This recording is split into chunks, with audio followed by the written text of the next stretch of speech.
Good evening and welcome. I am Brother Dr. Jeffrey Sterling, the Surgeon General for Alpha Phi Alpha Fraternity Incorporated. On behalf of our General President, Brother Lucian McCullis, and the Board of Directors, and of course the Deputy Surgeon General, I want to welcome you to this very important conversation this evening. I'm going to go straight, no chaser, and cut to the chase with you this evening. Um, One of the rules of emergency medicine is that we don't talk much about side effects when we're dealing with life threats. And we need to put this conversation in context. Vaccines are something that are tried and true. They've been incredibly well researched. They've saved a just ginormous number of lives. In fact, in the United States, approximately 50,000 adults die each year from vaccine preventable diseases. And COVID 19 by itself saved over 140,000 lives. Worldwide, about 4 million deaths are prevented by childhood vaccinations every year. So we always need to put these things in context. And tonight's conversation really is meant to drive that point home to you. We want you to be safe. We want you to know how to lower your risk, and we want you to know how to be empowered. With that in mind, I'd like to introduce tonight's moderator. Our Deputy Surgeon General for Family Health is Brother Victor Narcisse. He's a spring 1990 initiative of the Rho Iota chapter of Alpha Phi Alpha and is currently active in Alpha Eta Lambda chapter. He is board certified in internal medicine and geriatric medicine and is a fellow of the American College of Physicians and the Society of Hospital Medicine. I think you're going to enjoy this conversation because it's about facts and it's about safety and it's about your health. So sit back and enjoy and have a great show, Brother Dr. Narcisse.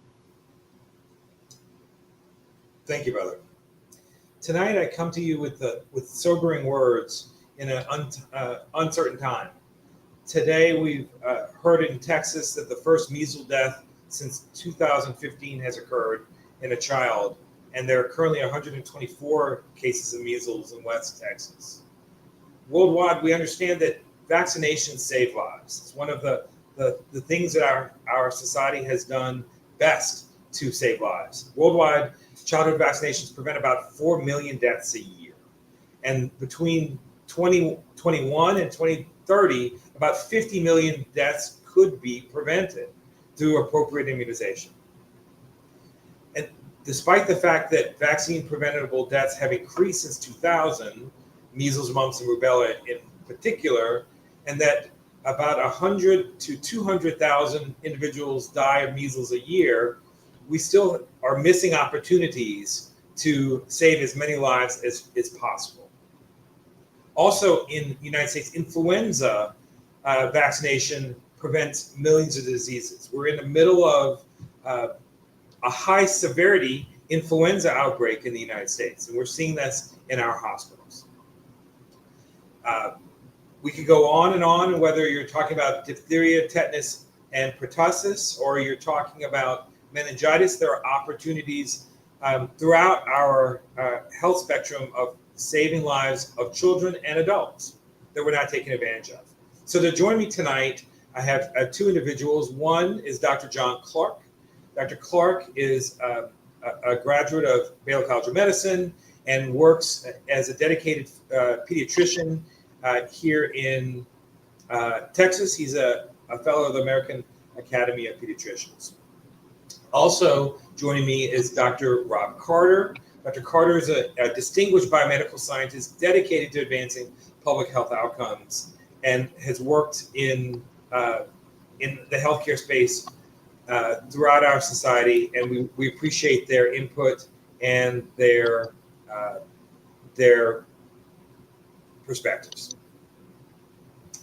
So I'll ask a question and sort of see where we can go. Why are we seeing outbreaks of vaccine preventable diseases? What's sort of the big deal? Dr. Carter, you think you have some insights? Yes, thanks for the introduction, and look forward to a fruitful discussion tonight. So, as you pointed out, we have done a remarkable job with preventing vaccine preventable deaths and achieving high immunization coverage throughout the United States, and really being a leader in advocating vaccination globally. But there are communities throughout the United States where vaccine coverage remains low, and it's an area that we need to just continue to watch out for. For example, we see recent cases of measles increasing this year compared to just a couple of years ago. During the COVID pandemic, we saw a number of preventable deaths like that resulted in individuals basically early on without having initial preventable measures like restricting travel, wearing masks, had a huge impact as this respiratory pathogen dominated, including measles, where we saw a historically low number of cases. And in 2019, right before the pandemic, there was a global resurgence of measles, and we saw over 1,200 cases in the United States alone. And that's more than we had seen since 1992. So when we look at situations like that, what it really points out is just the importance of vaccination in preventable deaths. And worldwide, vaccine preventable diseases have been greatly attenuated by vaccination. Brother Dr. Clark, you're at the front line in talking to patients and families about vaccines as a pediatrician. Are you seeing families who are refusing to vaccinate their kids? Sadly, yes. Actually, I've been doing this for 20 years now, and I've seen an increasing number of families coming in saying they refuse to vaccinate their child. And every day I'm seeing, I'm trying to convince them, and basically the vaccines have been around a very long time, that they have been very well researched, that they're very safe. They have been tried and true and tested. I have a whole speech where I tell them about all the diseases that I don't see anymore because of vaccines. I have personally never seen measles up close. I've only seen it in books. I have seen varicella a handful of times due to vaccines. There were diseases that used to cause meningitis quite a bit, and I used to be quite practiced at doing lumbar punctures, spinal taps, looking for meningitis. We don't do that very much anymore because of vaccinations. A lot of it is, especially at the pediatric level, is the fight against the MMR and the measles, mumps, rubella vaccine. In most recent years, that was sparked by a physician, a British physician named Andrew Wakefield, who in a very flawed study linked MMR vaccine to autism. That has been debunked several times over, but it took 10 years for the journal that originally published the article to retract it, and the British Medical Association to remove his medical license. That man can no longer call himself a physician. You cannot call him doctor anymore because he had destroyed his country's faith in vaccines and contributed to the epidemics that we have of measles and several other vaccine preventable diseases. But that took 10 years. So that was 10 years of disinformation, misinformation for the anti-vaccine movement to grow. And so I have to convince families of the importance of vaccines and keeping their children safe. And I thought that when I signed my kids up for school, the first thing they did is they asked for the vaccine records. I thought you had to have the vaccines to go to school. We would like the vaccines to go to school, but you can actually have in the public school system and in some private schools, you can have religious exemptions. So personal exemptions generally are rejected, but religious exemptions are acceptable. There's some concern about how the vaccines are prepared, as far as whether the vaccine was actually how it was created. That goes against people's religious beliefs.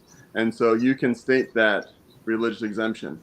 I have had families ask me for letters to write to the school saying my child does not need vaccines or exempt from vaccines. And I will not write that letter. I have not, will not write that letter.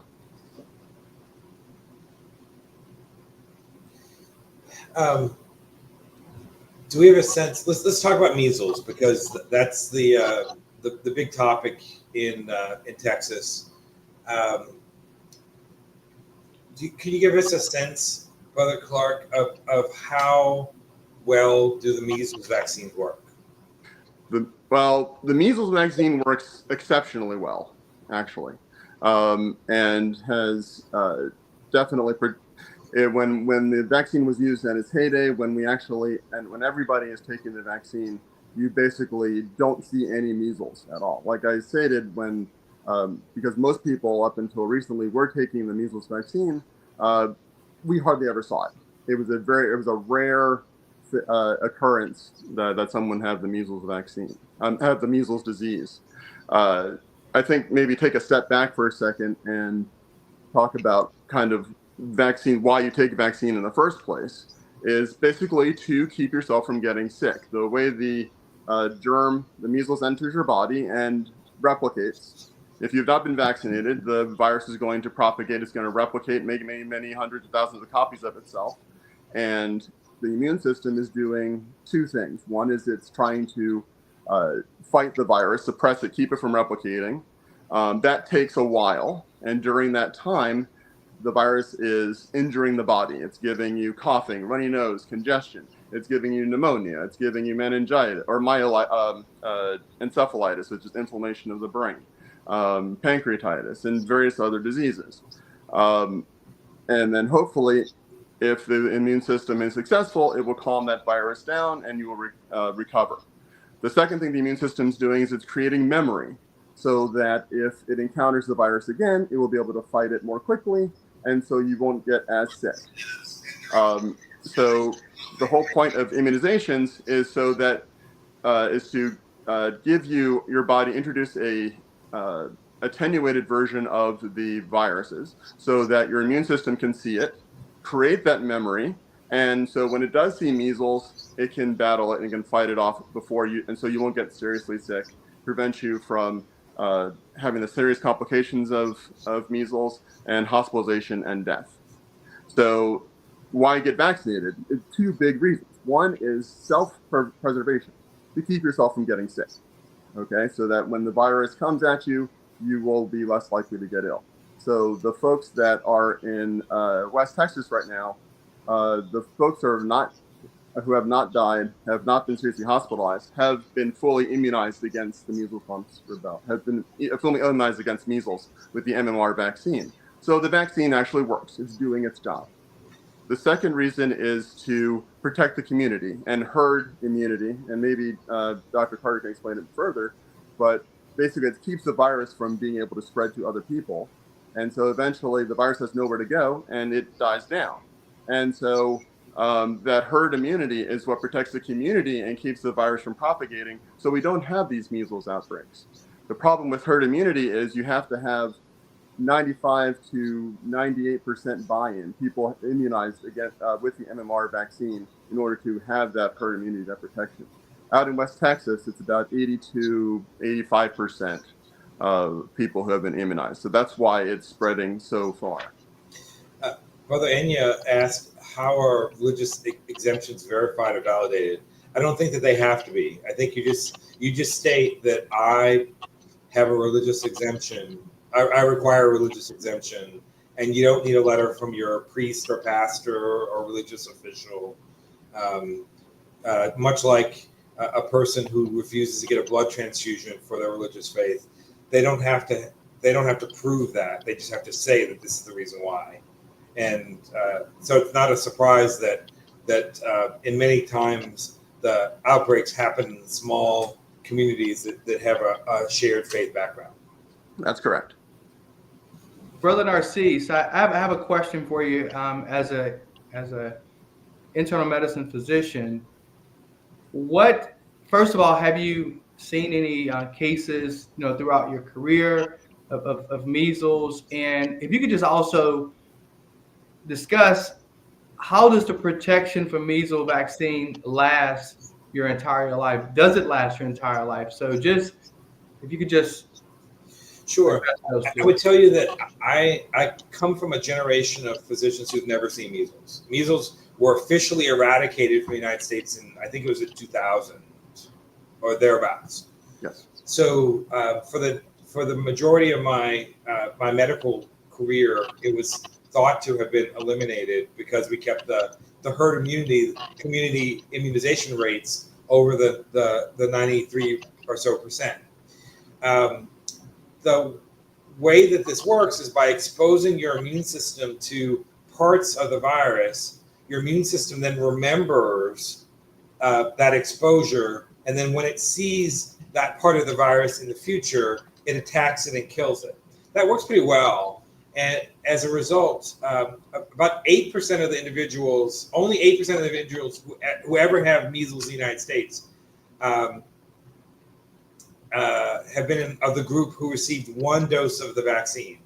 4% of all confirmed cases of measles in the United States had documented two doses of the vaccine. And then the vaccine changed in call it the 60s. There was a measles vaccine, and then what we use now is called the measles, mumps, rubella vaccine, the MMR.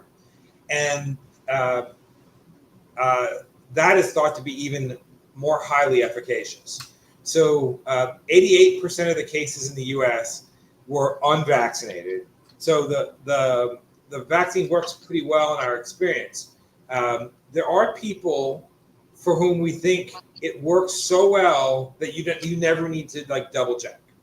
So presumptive immunity, presumptive evidence of immunity is what we call that. So if you receive 2 doses of the MMR after your first birthday, you're thought to be immune the rest of your life. If you received 1 dose of the MMR and you aren't a high-risk person, you're probably immune the rest of your life. If you were born before 1957, you were either exposed to measles or you had gotten the original measles vaccine. Those folks are probably immune. Again, more so because they probably were exposed to measles in the community. Also, if you have lab evidence, so one of the questions in the chat is about getting a blood test. We call those titers, and you can get titers for the measles immunity. Most people don't need them, but if you have that, you're presumed have evidence of lifelong immunity. The folks who are at higher risk are those that work in healthcare. So I've had to have my blood checked for this. International travelers. So if you're going to areas, especially those that are thought to have low community immunity, students that go off to college in a place where there's not a lot of immunity in the space, and those who have compromised immune systems. If you especially think about HIV patients.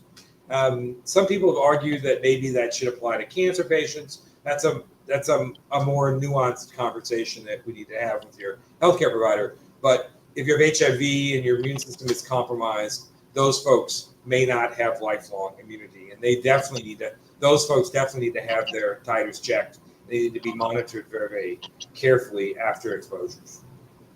Dr. Marcinus, if I can ask a question. I had read that the people vaccinated between 1963 and 1968 may want to get their titers checked because the vaccine had changed from an inactivated version to the live version that we have now, which is much more effective.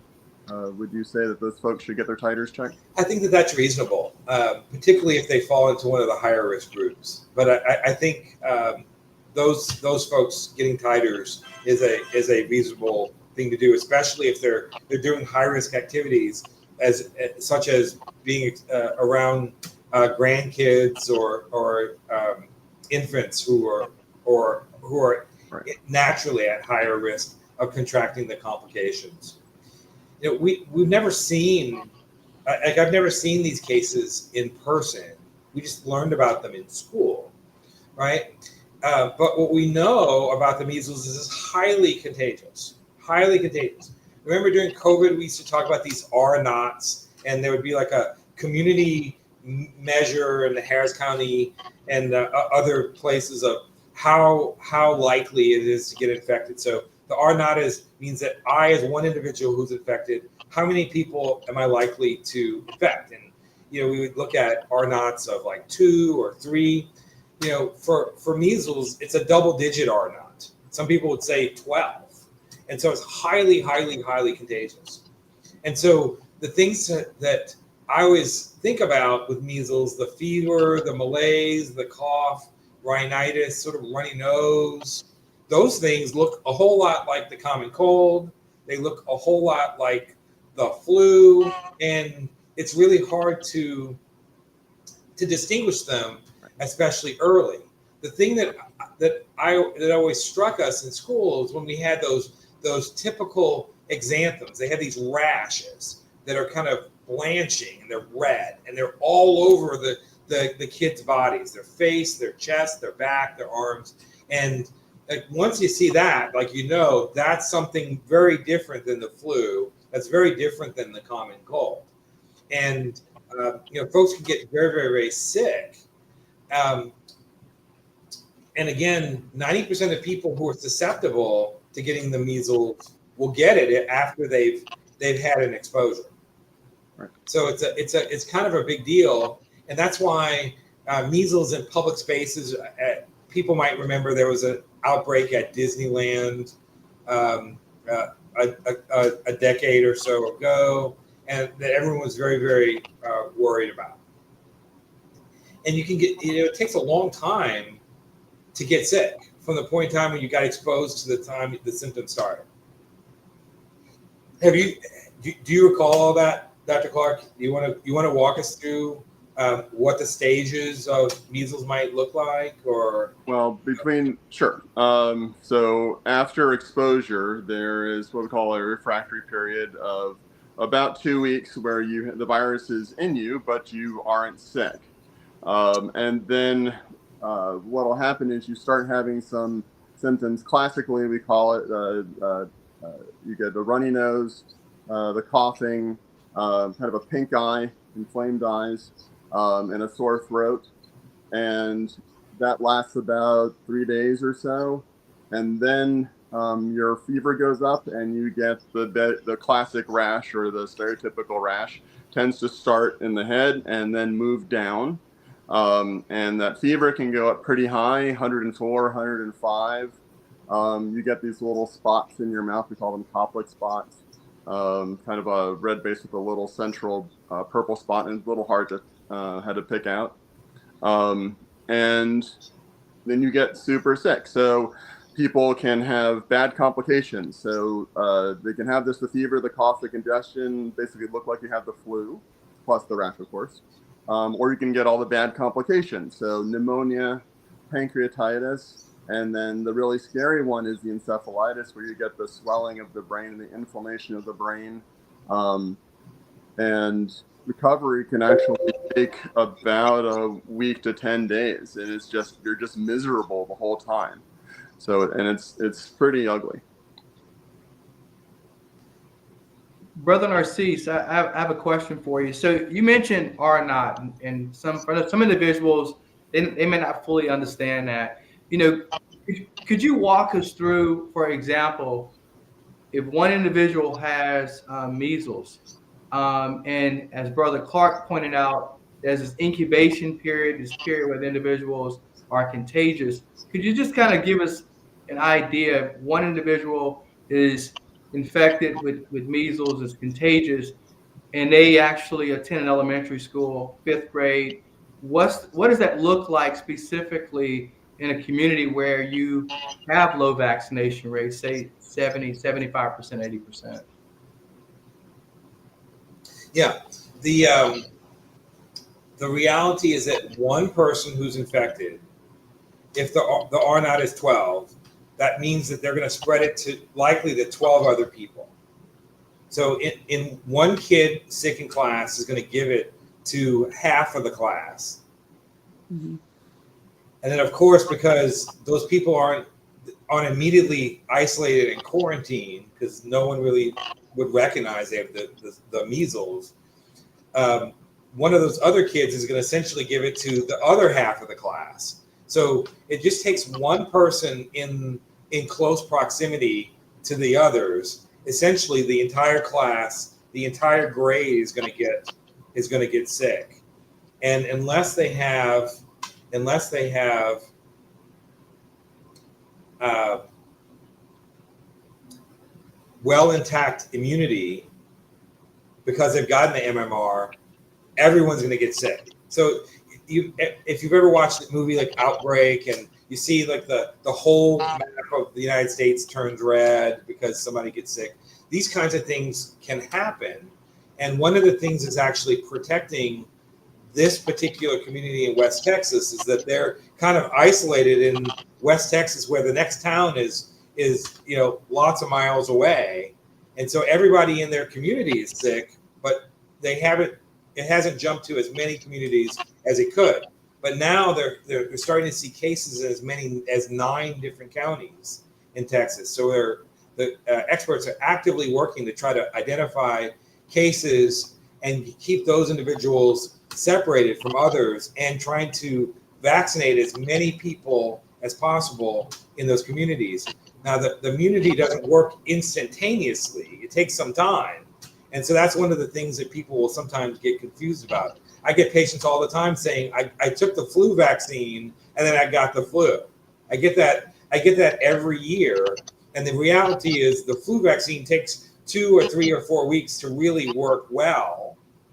But in the meantime, while you're getting the flu vaccine, it's the middle of flu season, so you got flu from somebody else while you weren't protected. So this is the kind of thing that's so important. And epidemiologists will calculate the R naught, but right now we worry about the R naught being a low double digits for measles. It's a real problem. Brother Aziz, do you think it'd take a minute and talk about the vaccine schedule for MMR? Is that okay? Well, actually, let me ask you to talk about that, because you're the person who actually gives it. So you're the pediatrician. Why don't you just walk us through, when do you get the MMR? Well, the first dose is administered at 12 to 15 months of age. And the side effects are basically pain, of course. There's a little local tenderness there. Sometimes there's a little bit of fever. Sometimes there's a rash. Joint pain is fairly common. Usually it just lasts a couple of days and the child is fine.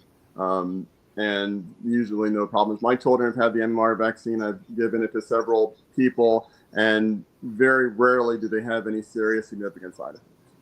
The second dose is typically given at 4 to 6 years old. I try to make sure they get it at 4, and that's so that they get the second dose before they enter school. If you've had 1 dose of the MMR vaccine, you've got about 93-94% protection. With that second dose, it'll get you to about 97% protection, and that will last at least through your school years, probably well into adulthood. I think there's some talk, and maybe Brother Aziz can talk about a little bit, maybe waning immunity as you get older, much older, but generally it's assumed to be lifelong. And now during this time where we have a measles outbreak, the folks who are living in West Texas, they can get that second vaccine a little earlier. So if you are over 1 year old and you have already received the first MMR, you can get the second one up to 4 weeks after the first, so that you can get it while you're in the midst of the outbreak.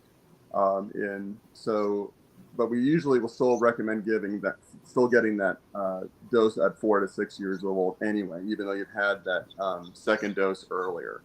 As far as babies are concerned, or under a year, you can get that MMR injection between the ages of 6 and 11 months old if you are in an area where the measles is endemic.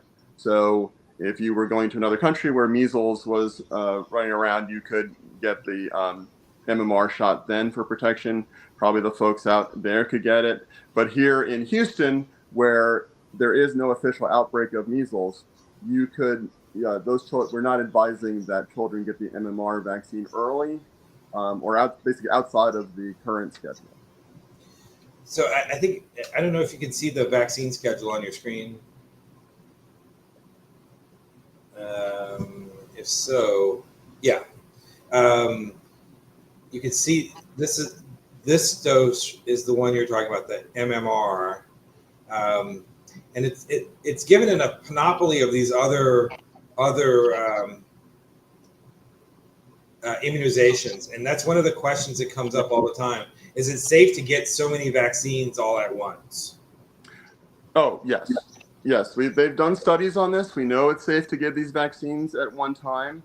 The recommendation, though, is because they're basically, with live viral vaccines, the varicella vaccine and the MMR vaccine are attenuated live or weakened live viral vaccines. So for the next set of vaccines, so if it was flu season, you would have to wait 4 weeks before you were able to get your flu shot or other vaccine afterward. That's the only thing.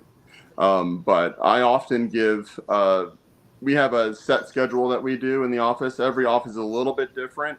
Pediatricians generally will attend to this schedule, but we might do things a little bit differently to protect kids, but still minimize the number of shots. So we happen to give the vaccine for the hepatitis A and the MMR, as well as the vaccine against varicella in that 12-month-old visit. Got it.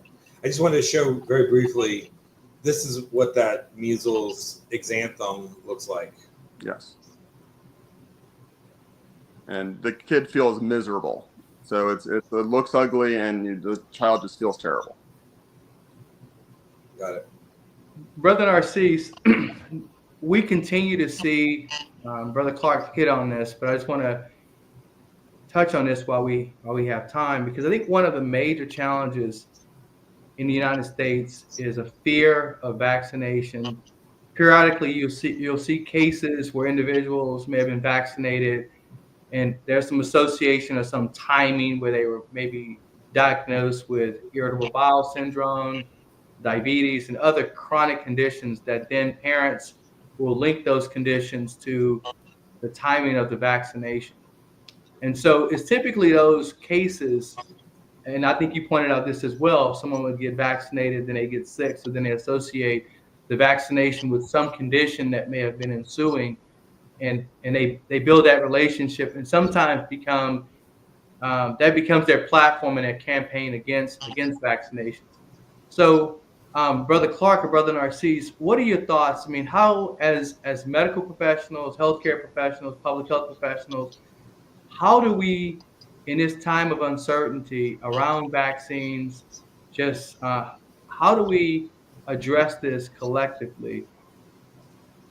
I would like your thoughts on that. And also, while you're answering that, what impact do you expect or do you anticipate the measles outbreak will have? Do you think that will help drive greater rates of vaccination, or will it not have an effect?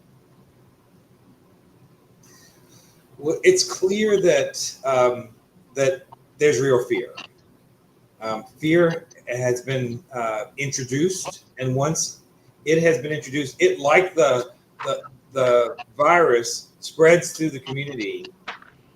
Fear of autism, fear of autoimmune diseases, and Brother Clark talked about that 1998 paper that was ultimately retracted from the medical literature, but was very much introduced this sense of fear. So once it starts, it spreads dramatically through a community. And sometimes it's complacency. We've talked about the fact that it's while some physicians, Brother Sterling mentions that he's seen measles cases, many of us have not. And so many parents have not seen measles cases. So there's this sense of it can't be that bad. Our grandparents got measles and they lived through it and nothing bad happened. But it's kind of a survivorship bias, in my opinion, because the people who lived through the measles to have grandkids of their own are the ones who did well. The ones who didn't have grandkids are the ones who died of complications of the measles. so that nobody remembers them because they died, 60 years ago, 70 years ago. So that the complications that they had, the encephalitis, the pneumonias, these things are often forgotten. So I think it takes education in the community from trusted sources. So now the world has decided that for a variety of reasons, some of the official sources that we have relied upon all of my medical career, those official sources have bias and are tainted, and so that they can't be trusted. What we have to do is we have to find people that they trust and talk in those communities, and that's what we're doing here tonight. We've done the Surgeon General Initiative for a couple of years. Many of us Brother Carter and I have been on multiple times talking about a variety of different topics. So hopefully over time, people will trust that what we're saying isn't because we have an agenda. I don't own a vaccine company. I don't make extra money because more patients get admitted to the hospital. None of those kinds of things. So we have to educate individuals in our community. In fact, there are very, very specific tools that we try to use. We use the discussions of corroborating statements, speaking about my views, talking about science, explain, advise. That's the case method. Asking the patients about their vaccine concerns. Tell them about the facts as we know them. Ask them what they would like to learn. And we have to develop and maintain a relationship. So even if they're individuals, just like they're individuals who didn't vote the way you voted in your family, and you want to try to maintain a relationship with them, physicians are working hard to try to maintain relationships with patients, even though they have different vaccine ideas, because over time, we hope that if they trust us, as they continue to trust us, eventually we'll get to the space where that information from the trusted source will land home and make a difference. So we're hoping that the clinician exhausts every means of education. The family is being made aware of policies around dismissing from practices of non-vaccinators. That they talk about the geographic area especially when it's in short supply of pediatricians. How should you handle this? But there's an active attempt to not send patients away just because they disagree this one time. Maybe the second or third time they can be convinced. But there is a temptation by physicians to say, if this person who's got strong feelings and refuses the MMR, they're bringing their kid into my waiting room, they're gonna infect kids that are still waiting to get their vaccines in my waiting room, and they're gonna hurt my patients. So this is a very, very delicate conversation that physicians have to have within themselves and with their practice partners, with their health systems, with their community. Now, I appreciate that, and I have a follow-on question for you, but I just wanted to just share, we've talked about the impacts of vaccines, but if you look at, for example, in 1980, globally, there were more than 2 million people that died from measles. And as measles vaccinations became more popular, less than 100,000 people died. Prior to vaccination, it ranged from 500 to 1,000 people that died. And as Brother Clark and Brother Narcissus pointed out, there were a number of individuals that actually had long-term sequelae. So with that said, we're facing a crisis right now against vaccinations, not just measles, and we're positioning ourselves for a whole host of conditions that we know could be prevented by vaccination. At the same time, we know there will be some individuals that refuse vaccination. So what are some other options, right? The individuals, what are other things you have a patient that says, hey, I don't want to get my kid vaccinated because of some of these risks. What are some ways that you would advise those patients to protect themselves from measles So, or any condition? so again, those individuals often believe that they understand the risks of getting the MMR because they believe that they're going to get autism or some other inflammatory complication. Now, we continue to give them education about that and that that's not true. But there's also the risk of the individual who's not vaccinated to get these long-term problems. And again, for measles, we see the pneumonias, the encephalitis, the meningitis, the deaths. So we need to make sure that patients are doing that, and also understand, as we talk about R naught and the how effective the disease is, understand the risk of vaccine refusals for the whole community. That, hey, you're not just making a decision for you and your kid and your household, you're making a decision that actually affects the entirety of the community. And so if you believe and care about the community, you can put them all at risk. So I think those are important things to make note of. And as a result of the vaccine skepticism that we're seeing, now there are more people with the disease. There are more people who are exposed, more people who are dying. So again, we've seen our first death in Texas this past week, and my fear is that there will be many, many, many more to come, many more. Let me change the subject just a moment, because one of the other things that we're in the middle of is the flu. Our hospital emergency rooms are overflowing with individuals with respiratory illnesses. And Brother Dr. Clark, are you seeing folks in your office with the flu? We're seeing quite a resurgence of the flu. It is everywhere. We had someone test positive for the flu. Several people test positive for flu every day. Yeah, I think that the rate is at a surprisingly high point for this time in the year. It spiked quite late. Yes, it spiked quite late in the season. It's so late. So now we're starting to see this flu season. We're projecting somewhere between 15 and close to 80,000 deaths across the United States. For comparison, last year we had 28,000 deaths. So we think that there'll be several-fold more. And if you look at flu during the pandemic, in the 21-22 year, for example, only about 6,000 cases of flu deaths were reported.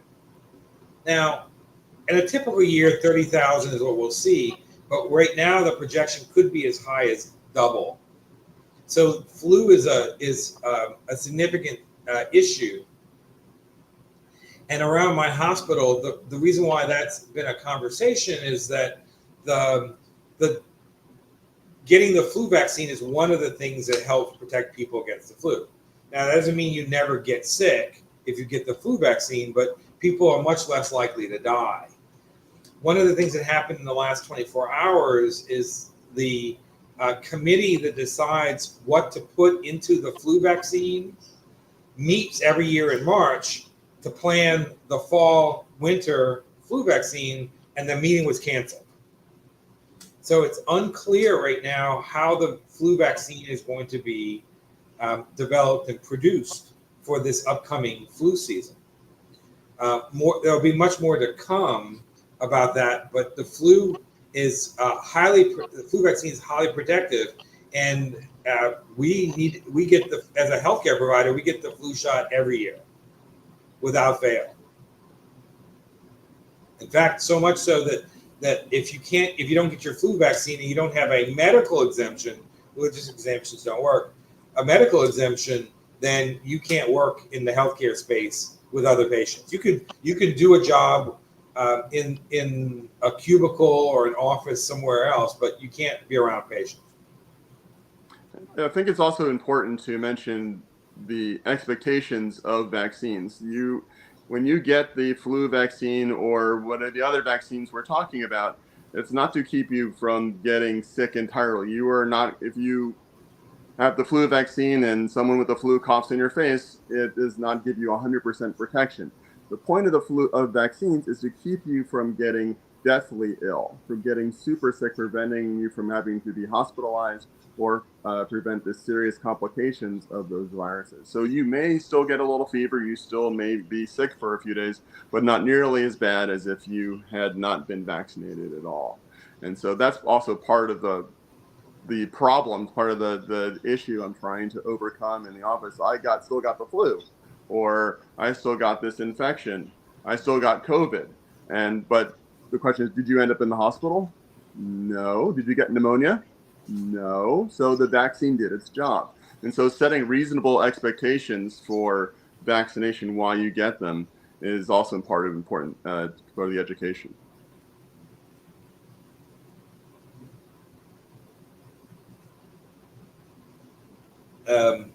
There are some groups that I think that are more at risk, that are at a higher risk for complications. And so I just wanted to show that, and those people really need to focus on getting those flu vaccines. The kids less than 5, especially kids that are young, adults, pregnant women, nursing home residents, individuals of certain ethnic groups, individuals with medical conditions, especially respiratory medical conditions, neurologic conditions, certain heart diseases, certain blood diseases, especially sickle cell, which is so common in the African American population, diabetes patients, kidney disease, liver disease patients. Basically, a lot of the patients that I take care of in my day-to-day are at higher risk of complications from the flu. So we really encourage those individuals, when the flu vaccine is available, to think about whether that's a good idea for them or not, and then we encourage them whenever possible. But again, I worry about the confidence people will have in the flu vaccine, even amongst individuals who are believers in the vaccine. I think that there's an intent to spread misinformation around vaccines, and so that it's not good enough for the people who've historically not wanted vaccines to not get them. I think that there will be some individuals in our society who will want people who are routinely vaccinated to not want to get their vaccines. So I think that we're going to have to be mindful of those factors in our society. I wanted to show, if I could, one more quick thing.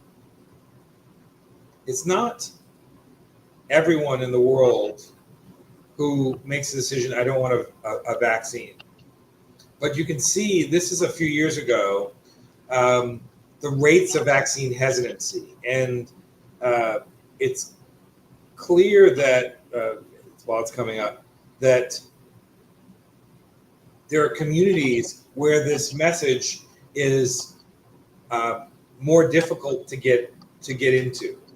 There are certain areas in the Northeast where lots of individuals feel a lot of confidence in their vaccines. There are certain individuals in Texas, where I am, my home state of Louisiana, who are concerned. And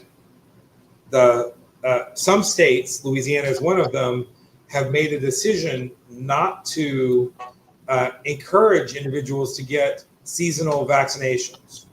So the usual marketing around it's flu season, go get your flu shot, that's not going to be the case in Louisiana anymore. So I am worried about the vaccine hesitancy that we've historically seen. I worry that that's going to expand the map of those who are not getting their vaccinations, because it's not, people aren't reminded that it's time to get their vaccines. And there may be messages that say the vaccines aren't safe. So we haven't historically seen those kinds of messages, but those kinds of messages may be present in the future. Have you, the two of you work in an environment where you're encouraged to get a vaccination for influenza? Oh, yes, most definitely. Every year since I started medical school, I've had my flu shot every year. Yes, same here. 26 years of vaccination at least in a row. And I mean, we're talking about, well, we had a culture where many occupations, professions were required to be vaccinated to work in the profession. In the future, that may not necessarily be the case moving forward as policies around vaccination change and perceptions and leadership decisions around vaccination advocacy. We may get to a point in time when that may not necessarily be a requirement to work in many of the spaces where we have historically worked. We've talked about measles, we've talked about influenza, but there's actually a whole host. Again, we saw a little bit of the vaccine schedule earlier. A whole host of vaccinations that we currently encourage people to get under different circumstances at different times on a different schedule. And whether that's the measles, mumps, rubella, chickenpox, polio, smallpox, diphtheria, tetanus, pertussis, that's the whooping cough, hepatitis B, one of the newer ones, the human papilloma virus, pneumococcus, meningitis have been for many, many years things that we would encourage people to get. And so I think that it's going to be really important to have conversations with your healthcare provider about, are these important for me? Are they useful for me? Are they safe for me? I think overwhelmingly the vaccination schedule that's been developed is effective in reducing human suffering, in reducing human deaths. It's not perfect. There are cases of individuals who've been vaccinated who still get sick. I think we heard earlier from Brother Dr. Clark that your death is much less likely if you're getting vaccinated. And I think that's an important thing to consider in this conversation with your physicians as you're trying to go through your healthcare plans. There have been some conversations that I've heard recently that maybe some individuals, African Americans specifically, should have a different schedule of vaccinations than other groups, because of a sense that some individuals had that African Americans had a different immune system, a stronger immune system. Have any of you heard conversations like that in the public space? I've read some studies that there is some variation in immunity and immune response of different ethnicities, differences between men and women, but those differences are not significant enough to suggest that each individual ethnic group should have its own vaccination schedule, or that Black folks should have fewer vaccinations than people of other ethnicities. It just doesn't make any sense. It makes the current vaccination schedule works the best for all people and really should be adhered to fully protect the individuals as well as the community as a whole.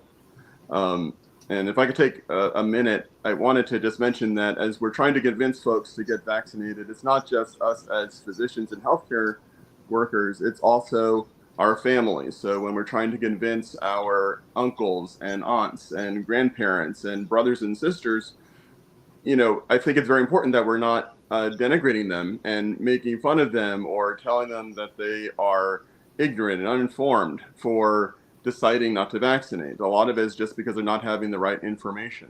So pointing these folks to the correct sources of information, because a lot of people don't necessarily believe me. I will give them the right sources. Let's go to cdc.gov. Let's go to the Mayo Clinic. There are different resources that will give them the true information so that they can look at all of the information and make an informed decision for themselves. And hopefully they will realize that vaccination is the right way to go, as opposed to going to some of these debunked sources of misinformation, disinformation, sources that are lacking in data and truth, and they just get confused and end up avoiding vaccines entirely. So I think it's really important that we're educating folks with the right sources of information. I'm hearing more kids tell me information and factoids, and when I ask them where did they get that fact from, they'll tell me TikTok. Yeah. And so I think finding sources of truth, trusted sources of truth, I think is going to be important. Brother Dr. Carter, are there other final thoughts that you might have for us this evening? Yeah, I just want to conclude with, the importance of individuals getting vaccinated. Vaccines work, despite some of the information that's out there. And in particular, as we talked about tonight, within specific communities that may have higher rates of chronic conditions or infectious disease or other comorbidities, it's particularly important for individuals to get vaccinated. And for individuals that did not receive a vaccination, MMR or other vaccines early in childhood, it's never too late. So just want to make sure that we put that message out there. Individuals, maybe their parents did not encourage them or did not allow them to get vaccines, then it's not too late, because there's still significant benefit regardless of when you get vaccines over the course of your life. And I just want to again encourage everyone to get their flu shots and just continue to protect yourself and your communities. Because as a public health professional, it's quite alarming to see when individuals and communities are negatively impacted by conditions that we know there's evidence with good biomedical research, with good epidemiological studies, population studies for many, many years, 50 years, 70 years of data clearly show that it's benefit, despite some of the misinformation out there and despite weak associations. Because as we know in public health, just because there's a relationship between two events that occur maybe in time, there's often not necessarily biological plausibility, meaning that if someone basically gets vaccinated and they incur some chronic condition is diagnosed after the vaccination, that's often just an association in time without biological plausibility. So again, thanks for the opportunity to participate today. I think this has been a very informative session, and hopefully we are having an impact on vaccination rates within communities. Yes. Thank you. And it's not too late to get your flu vaccine, actually. So you should go ahead and go and get it. Very much so. Tonight, I've had the pleasure of speaking with Brother Dr. John Clark, Brother Dr. Rob Carter on these important topics. I'm really worried that misinformation is a danger and a threat to our communities, and particularly our communities of color. And so I think that trying to get the right information from trusted sources to individuals who would otherwise be at risk is an important task. So I'm deeply appreciative that the two of you and Brother Dr. Sterling have taken some time to help our community. I'd like to thank again Brother Dr. Sterling, who's our Surgeon General, for all the work he's done to organize this. We'd like to recognize former General President Lonzer, who helped us organize this initiative, and especially thank our current General President of Alpha Phi Alpha Fraternity Incorporated, Brother Metellus, in his work to support the Surgeon General initiative. Remember, we're here on a regular basis. Look out for our next presentation, and our talks will be on archived on Sphinx TV on YouTube. Don't forget to like, comment, and subscribe, as they always say, as my kids always talk about. Whenever you get a chance, it helps us get the information through the algorithm to sources. Thanks, everyone, and we wish everyone a blessed night. Stay safe.